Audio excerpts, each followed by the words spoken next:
Oui, je suis prêt pour la vie à me marier avec de l'argent. Tu peux continuer à te débattre dans ta pauvre vie. Bob me lança ces paroles condescendantes avec un sourire en coin. Alors que je profitais d'une pause relaxante dans le hall de l'hôtel, la voix stridente de Bob m'a percé les oreilles, ce qui m'a mis de mauvaise humeur. Je me demandais où il avait rencontré sa nouvelle femme, une fille de président. Après tout, Julie est la fille de Johnson Enterprises. Bob, avec son rire d'homme d'âge mûr, me paraissait d'une fierté enfantine. Mais en entendant Johnson Enterprises, je suis resté perplexe. Cela me disait quelque chose. Quelle entreprise? Oh, celle-là. Je me suis souvenu des détails concernant Johnson Enterprises. Un sourire fier se dessine sur le visage de Bob. Pendant ce temps, je luttais pour réprimer un rire qui montait en moi. Je m'appelle Amy. J'ai 35 ans et je vis avec mon mari Bob. Je travaille dans l'agence immobilière de ma famille. Alors que je m'occupe principalement de tâches administratives, mon père, le président, gère les principales stratégies commerciales. Comme je suis fille unique, on s'attend à ce que je prenne un jour la direction de l'entreprise. Avec les cadres plus âgés de l'entreprise, je ressens la pression de devenir un jour président. Cependant, j'ai pris soin de ne pas trop parler de l'entreprise familiale avec Bob, mon mari de 3 ans mon aîné. Je ne veux pas aborder les questions professionnelles à la maison, et Bob, qui n'a terminé que le lycée et travaille dans une entreprise de déménagement, se sent inférieur. Bien sûr, déménager est un travail difficile. Il faut de la force physique et des compétences pour transporter rapidement des objets lourds, un travail de professionnel. Cela ne me dérange pas qu'il n'ait qu'un diplôme d'études secondaires. Mais comme je comprends ses sentiments, j'évite de mentionner mon prestigieux diplôme universitaire ou mon futur rôle de président dans nos conversations quotidiennes. Bob et moi nous sommes rencontrés grâce à la présentation d'un ami. À l'université, mon ami avait engagé l'entreprise de déménagement de Bob et c'est lui qui s'était chargé de son déménagement.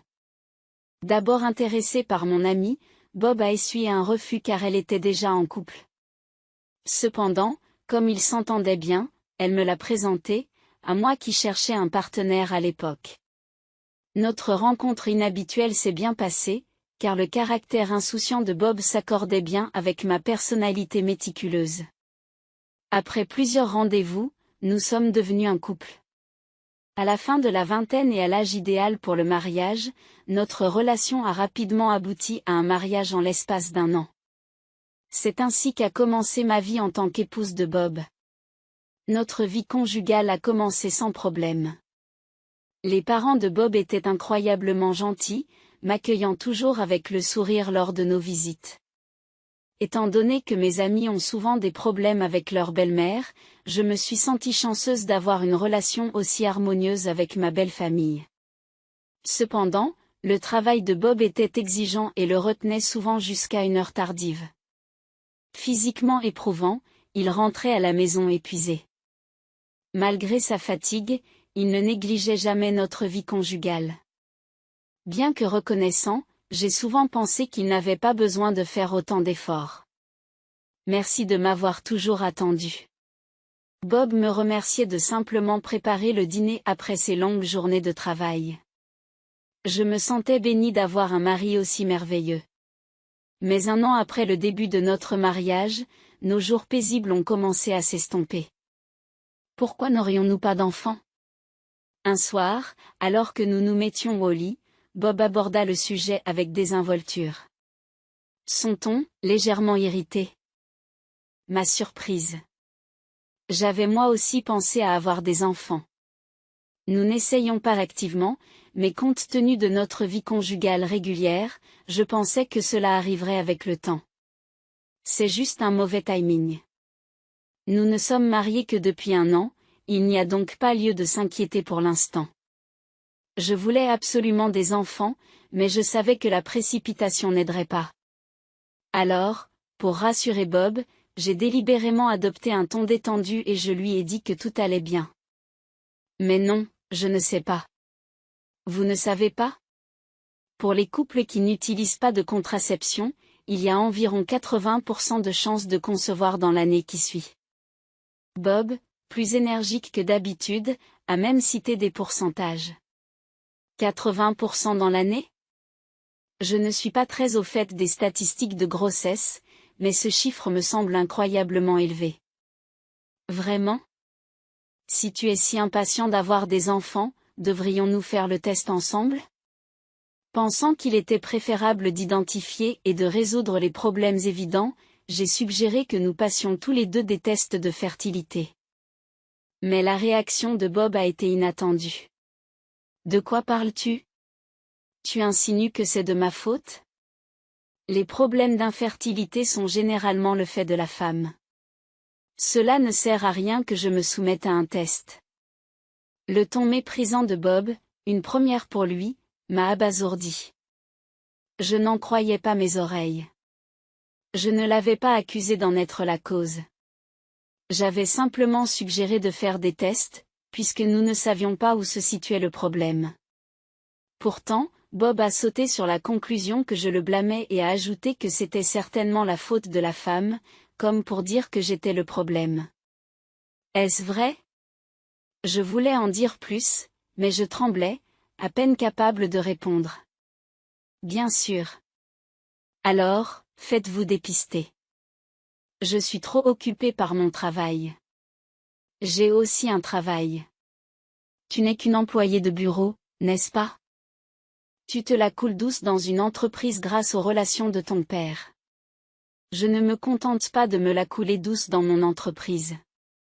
Bien sûr, je fais beaucoup de travail administratif maintenant, mais j'apprends aussi de mon père des techniques de gestion pour le jour où je reprendrai l'entreprise. J'essaie constamment de faire mes preuves, et c'est difficile de traiter avec les supérieurs. Bob ne comprend pas mes difficultés. Ce soir-là, il semblait inutile de discuter avec lui, chaque mot que je prononçais était accueilli par des répliques cinglantes. Nous nous sommes endormis dos à dos, dans une atmosphère pesante. À partir de ce jour, l'attitude de Bob à mon égard a changé du tout au tout. Je suis à la maison, quoi, le dîner n'est pas encore prêt? Quelle heure crois-tu qu'il est? Je ne peux pas avoir d'enfant, je ne peux pas faire le ménage, quelle femme inutile. Un soir, après une discussion tardive avec mon père sur l'avenir, je suis rentrée à la maison et j'ai trouvé Bob en train de me reprocher de ne pas avoir préparé le dîner. Je suis désolée. Je suis rentrée il y a 10 minutes. Je vais commencer à cuisiner. Attends un peu, s'il te plaît. Alors que je me dépêchais d'expliquer, Bob a marmonné, c'est typique de la fille du patron d'une petite entreprise. Il ne le savait pas, mais la société immobilière de mon père n'était pas petite du tout. Elle comptait des centaines d'employés. Mais je savais qu'il était inutile d'argumenter sur ce point. Je vais cuisiner tout de suite, boire un verre et attendre. Bob aimait l'alcool, qui semblait le calmer. Compter sur l'alcool pour maintenir notre relation me paraissait triste. Je détestais qu'il me réprimande. Si l'alcool pouvait l'apaiser ne serait-ce qu'un peu, cela en valait la peine. Le lendemain matin, l'humeur de Bob ne s'était pas améliorée. Assure-toi que le dîner est prêt quand je rentrerai. Cracha-t-il en partant.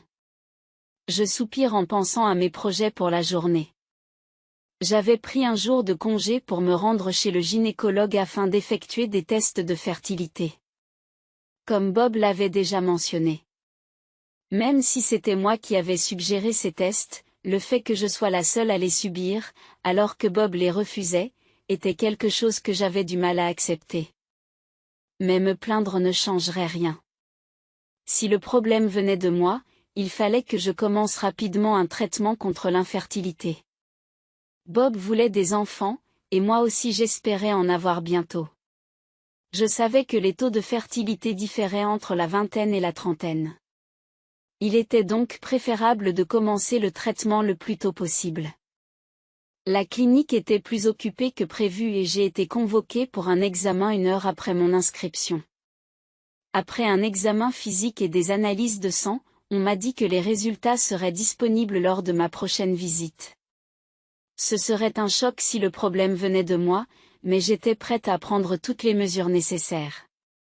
Quel que soit le résultat, j'ai décidé de ne pas perdre courage. Bob, je suis allée faire le test de fertilité aujourd'hui. Quand Bob est rentré du travail, je l'ai informé du test. C'est logique. Si c'est toi qui as un problème, le test est la meilleure chose à faire. Fais-moi part des résultats dès que tu les auras. Oui, je le ferai. La conviction de Bob que j'étais la cause de notre infertilité me frustrait. Les tests de fertilité ont demandé beaucoup de temps et d'efforts. Un peu de compréhension de sa part aurait été la bienvenue. 5 ans ont passé et j'ai eu 35 ans. Bien que nous ayons poursuivi nos efforts pour concevoir, nous sommes restés sans enfant, et Bob semblait avoir renoncé à avoir un enfant avec moi. Ces soirées tardives se sont multipliées. Parfois, il ne rentrait pas du tout à la maison. Lorsqu'on lui posait la question, il répondait qu'il sortait boire avec des collègues, puis qu'il chantait au karaoké jusqu'au matin. Son comportement, plus proche de celui d'un étudiant, m'exaspérait profondément. Mon travail était devenu plus prenant et l'idée de fonder une famille avait été mise de côté, mais les récents agissements de Bob étaient trop importants. Son manque d'intérêt pour notre vie familiale était évident. Un jour, alors que Bob avait pris son jour de congé, j'ai remarqué qu'il avait laissé son smartphone dans le salon. Il avait oublié de le prendre avec lui. C'est en pensant à cela que j'ai pris le téléphone de Bob pour l'emmener dans sa chambre. C'est alors que son téléphone a sonné. Un appel entrant? L'identifiant de l'appelant indiquait le nom de Julie. Supposant qu'il s'agissait d'un contact professionnel, je répondis pour l'informer que Bob avait oublié son téléphone à la maison. Eh, Bob? Tu es en retard. J'attends depuis 30 minutes. Où es-tu? Si tu ne te dépêches pas, on va rater l'ouverture du parc. La voix flirteuse au téléphone me fait reprendre mon souffle. Bonjour? Tu m'entends? Dépêche-toi, d'accord? Ça fait longtemps qu'on n'a pas eu de rendez-vous. Le mot rendez-vous m'a secoué et j'ai rapidement mis fin à l'appel. Mon cœur n'arrêtait pas de battre la chamade. Qui était cette femme? Elle avait parlé d'un rendez-vous. Ce n'était donc probablement pas une collègue. Il me trompe. Détenant la preuve indéniable de la liaison de Bob, j'ai serré fermement son téléphone. Julie avait dit qu'il s'agissait d'un rendez-vous attendu depuis longtemps, ce qui indiquait une liaison à long terme. Je tremblais d'une colère indescriptible. Alors que je luttais contre l'infertilité, Bob me trompait en toute insouciance. Son éloignement récent avait maintenant un sens, il n'avait plus besoin de moi. C'était impardonnable. Déterminé à faire payer Bob, j'ai commencé à rassembler des preuves de son infidélité. Il n'a pas été difficile de rassembler des preuves. Tout d'abord, j'ai facilement déverrouillé son smartphone en utilisant sa date de naissance. L'historique des appels était rempli du nom de Julie. Lorsque j'ai ouvert l'application de messagerie, j'ai trouvé de nombreux messages entre Bob et Julie, remplis de mots affectueux embarrassants qui m'ont donné la nausée. J'ai pris des photos de ces preuves avec mon téléphone. Après avoir remis le téléphone de Bob dans sa chambre, j'ai passé la journée comme si rien ne s'était passé. Après un mois de mariage étrange, mon père, le président de la société, m'a convoqué dans son bureau. J'ai quelque chose d'important à te dire, dit-il d'un ton grave. Choqué par ces paroles, je n'en croyais pas mes oreilles. C'est vrai? Oui, alors je compte sur toi. Troublé, je retourne à mon bureau, me concentrant à peine sur mon travail. Ce soir-là, Bob me propose de nous séparer. Ayant trouvé des preuves de sa liaison, j'avais réfléchi au moment d'aborder la question du divorce, mais le fait qu'il en prenne l'initiative m'a évité bien des tracas. Oui, divorçons. Vraiment? Comme j'avais facilement accepté le divorce, Bob a semblé surpris. Peut-être était-il heureux de pouvoir être avec sa maîtresse, une femme nommée Julie. Son visage était empreint d'une joie indéniable que je trouvais irritante. Malgré l'irritation que m'inspirait l'expression de Bob, j'ai signé les papiers du divorce qu'il m'offrait. Je pourrai les déposer demain. Je quitterai cette maison, d'accord? Tu es sûr pour l'hypothèque? Je m'attendais à ce qu'il veuille que je parte, alors j'ai posé la question en toute décontraction. Oh, oui, ça va. Le travail de Bob était exigeant, mais pas très bien payé. Je doutais qu'il puisse s'occuper seul de l'hypothèque, mais comme c'était lui qui était à l'origine du divorce et qui me trompait, je ne me sentais pas obligée de l'aider. J'ai fait mes valises et j'ai quitté la maison 3 jours plus tard pour retourner vivre chez mes parents, tout près de chez moi. Mes parents ont d'abord semblé inquiets lorsque je leur ai annoncé mon divorce, mais lorsque je leur ai expliqué que Bob m'avait trompée, ils sont devenus furieux. Ils m'ont répété à plusieurs reprises que j'avais pris la bonne décision en me séparant d'un tel homme. Je me suis jetée dans le travail, essayant d'oublier Bob. Avant que je ne m'en rende compte, une année s'était écoulée. J'étais tellement absorbée par mon travail que je perdais de vue tout le reste. C'était stupéfiant. Un jour, alors que je me détendais dans le salon, mon père s'est approché de moi. Pourquoi ne pas faire une pause et partir en voyage? Il va y avoir du monde à partir du mois prochain. Je suppose qu'il pensait que j'avais travaillé trop dur et que j'avais besoin d'une distraction. En effet, j'ai été débordée par diverses choses ces derniers temps et je me sentais mentalement épuisée. Pensant qu'un petit voyage ne ferait pas de mal, j'ai suivi la suggestion de mon père et j'ai décidé de me rendre dans le nord-est. C'était mon premier voyage en solitaire, et j'étais à la fois nerveuse et excitée. L'air du nord-est était vivifiant et semblait purifier mon âme fatiguée. En échangeant avec les habitants qui m'ont aidé à m'orienter et en discutant avec le propriétaire d'un bar, j'ai trouvé tout le monde incroyablement gentil, ce qui a peu à peu guéri mon esprit. J'avais réservé un hôtel à Seattle, le plus célèbre et le plus grand du coin, en me disant, pourquoi ne pas profiter pleinement du voyage? Après m'être enregistrée, je me suis détendue dans le hall avec un verre de bienvenue. La fatigue du voyage semblait disparaître, je me sentais tout à fait à l'aise. Alors que j'envisageais en plaisantant de déménager à Seattle, une voix familière m'a interpellée. « Hein? Qu'est-ce que tu fais ici ?» Je me suis retournée, surprise par la voix sans équivoque de mon ex-mari, Bob, qui entrait dans le hall avec 2 grosses valises et une jeune femme. Elle semblait avoir une vingtaine d'années. Sa peau était impeccable, son maquillage audacieux et ses ongles d'un rouge éclatant. Surpris, je fixe Bob et la jeune femme. « Pourquoi êtes-vous ici? Et qui est-elle? » ai-je lâché, même si je ne voulais pas vraiment le savoir. Cette femme? Oh, laissez-moi vous présenter. Voici Julie, ma nouvelle femme. Nous sommes en lune de miel. Devinez quoi? C'est la fille d'un riche homme d'affaires. Bob, qui avait tellement changé depuis notre divorce, semblait sincèrement heureux, allant même jusqu'à donner des informations que je n'avais pas demandées. Mais Julie, c'était le nom de la personne au téléphone. Dégoûtée qu'il s'éprenne d'une si jeune fille, j'ai ressenti une pointe de malaise. Tu fais un voyage en solitaire ici? C'est pathétique. Bob ricana, bien que ce soit lui qui nous ait trompés et qui ait initié notre divorce. Julie, elle aussi, me regardait, les yeux plissés d'amusement. Et Bob, c'est ton ex-femme? Elle a l'air vieille. Dépêche-toi de t'enregistrer. Irrité par son ton agressif, j'ai jeté un regard noir à Julie. Bob lui a répondu en passant nonchalamment un bras autour de sa taille. Oui, je suis prêt pour la vie à me marier avec de l'argent. Tu peux continuer à te débattre dans ta pauvre vie. Bob affiche un sourire condescendant et me lance des mots dévalorisants. Sa voix aiguë, qui résonnait dans le hall de l'hôtel, a perturbé l'atmosphère élégante dont je jouissais et m'a laissé un sentiment de contrariété.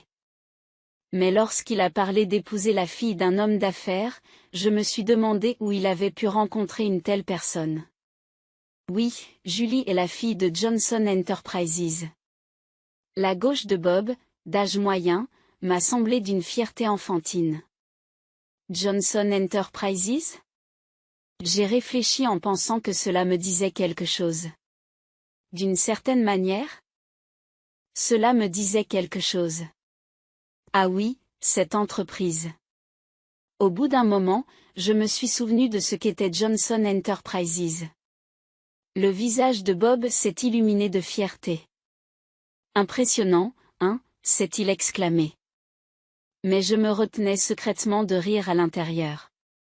Allez, tu connais cette entreprise. Sa famille est riche, et ils ont même remboursé rapidement l'hypothèque de cette maison. Merci d'avoir divorcé si facilement, ami. Son ton était empreint de sarcasme, mais cela ne me dérangeait pas du tout. Oui, je les connais.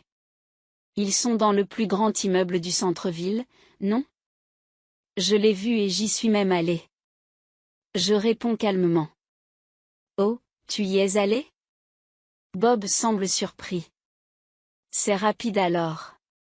Sa famille possède une énorme entreprise, ils sont donc pleins aux as. Rompre avec toi était le bon choix. Bob eut un sourire méchant, mais je me contentai de hocher la tête, toujours calme. Ce bâtiment? Il fait partie de notre patrimoine immobilier. Je l'ai mentionné avec désinvolture, comme si je venais de m'en souvenir, ont demandé Bob et Julie à l'unisson. Qu'entendez-vous par notre patrimoine immobilier? Ce bâtiment est loué par mon père pour son bureau le plus prestigieux.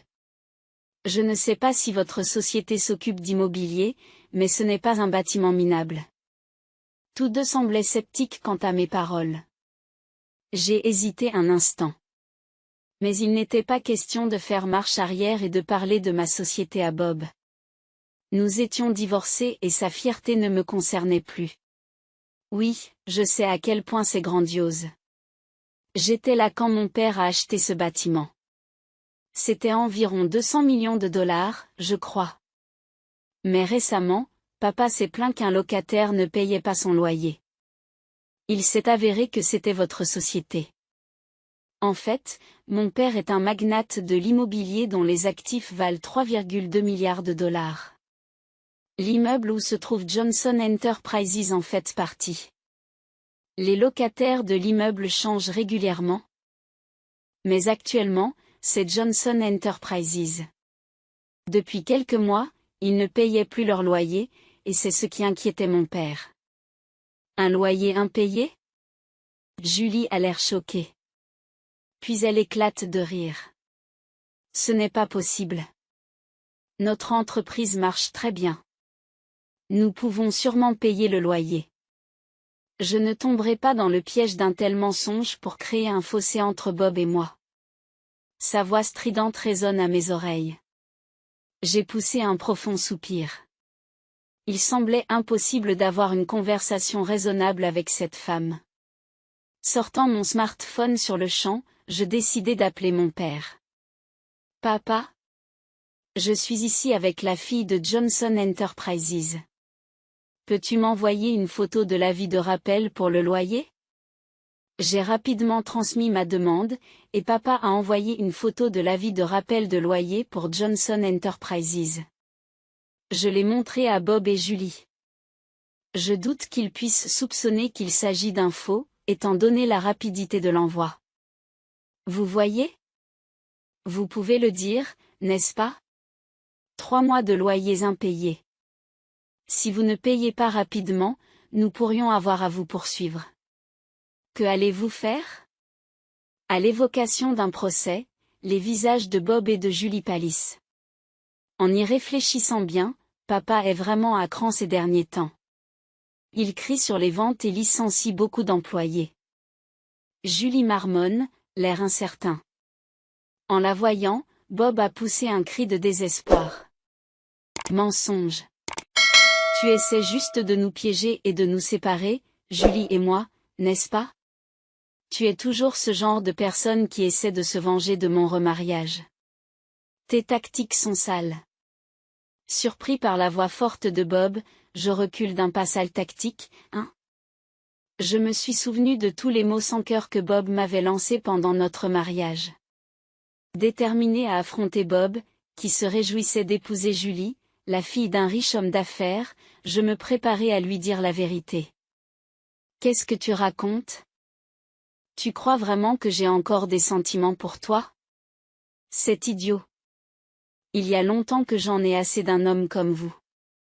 En fait, j'ai eu de la peine pour Julie, qui s'est retrouvée avec toi. Tu l'as épousée pour son argent? Tu m'as épousée pour des raisons superficielles, comme le désir de te marier rapidement ou d'avoir des enfants. Et qui m'a quitté quand il a découvert que nous ne pourrions pas avoir d'enfants? Qui m'a insulté en me traitant d'inutile parce que je suis stérile? Tu es responsable de tout cela, et pourtant tu crois que je t'aime encore? Tu as perdu la tête. J'ai ressenti une vague de soulagement en libérant mes frustrations refoulées sur Bob. Bob, quant à lui, semblait exaspéré, tremblant de colère. Tu n'es qu'une vieille sorcière arrogante. Tu ne peux probablement plus te marier ni avoir d'enfants. Julie et moi avions prévu de nous amuser à faire un bébé après ce voyage. Et maintenant, vous accusez Johnson Enterprises de ne pas payer le loyer. Paniqué par les mauvais résultats de Johnson Enterprises, Bob voulait à tout prix me mettre tous ses malheurs sur le dos. J'ai décidé de lui porter le coup de grâce en lui disant « Oh, je ne l'ai pas dit, mais je suis enceinte de 4 mois. Je suis dans la phase stable de ma grossesse, alors papa m'a suggéré de faire ce voyage pour me détendre. Bien sûr, j'ai l'autorisation de mon médecin. C'est vrai. Après avoir divorcé de Bob, j'avais trouvé un nouvel amour. C'était mon patron au travail, un subordonné de mon père. Il me soutenait mentalement lorsque j'avais des difficultés et m'encourageait. Il me soutenait aussi pleinement au travail et était favorable à ce que je devienne le prochain PDG. J'ai appris que j'étais enceinte de lui il y a à peine 3 mois. Sachant qu'il s'agissait d'un bébé, je l'ai immédiatement épousé. Ce fut un mariage rapide, mais l'entreprise l'a célébré en grande pompe. Ma grossesse se déroulait sans problème, encouragée par mon père et mon mari. J'ai entrepris ce voyage. Juste avant de rompre avec Bob, mon père m'a annoncé qu'il prenait sa retraite en tant que PDG le mois suivant. Il avait décidé de prendre sa retraite après avoir été diagnostiqué diabétique et pensait qu'il était temps de se retirer. J'allais donc hériter des biens de mon père. Il m'a donc été plus facile d'accepter le divorce d'avec Bob. Même sans Bob, je savais que je pouvais vivre une vie bien remplie. Le mot enceinte s'est échappé sans effort de mes lèvres, ce qui a fait hurler Bob. Quoi? Tu es enceinte? Alors, tu utilisais un moyen de contraception quand nous étions mariés? Qu'est-ce qui se passe? Bob tape du pied, complètement confus. La contraception? Je ne l'ai jamais fait. Tu te souviens, je t'ai dit que j'avais fait des tests de stérilité à la clinique? Et ils n'ont rien trouvé. Le problème vient donc de toi. C'est dommage. Lorsque j'ai dit cela à Bob, son visage s'est visiblement déformé. Le problème venait de moi? Cela signifie-t-il que Julie et moi ne pouvons pas avoir d'enfants? Pourquoi ai-je divorcé et épousé Julie? Marmonne Bob, les épaules affaissées par la défaite. Comment ça, pourquoi? Je me sens trahi de savoir que tu es stérile. Julie s'emporte, en colère contre le raisonnement égoïste de Bob. Comprenant que je ne pouvais plus m'occuper d'eux, j'ai prononcé mes derniers mots. C'est pourquoi, à partir de maintenant, je vous prie de ne plus vous mêler de moi. Et Julie, en ce qui concerne le loyer de Johnson Enterprises, je ne reculerai pas tant qu'il ne sera pas entièrement payé. Si vous comptez continuer à louer ce bâtiment, payez rapidement les loyers en retard. Sinon, nous devrons prendre des mesures juridiques. Je n'ai plus rien à vous dire, alors au revoir. J'ai laissé Bob et Julie se disputer et je suis rentrée avec confiance dans ma chambre d'hôtel. À mon retour de voyage, mon mari m'a accueilli avec un sourire et m'a souhaité la bienvenue. Désolé. Je n'ai pas pu aider à la maison.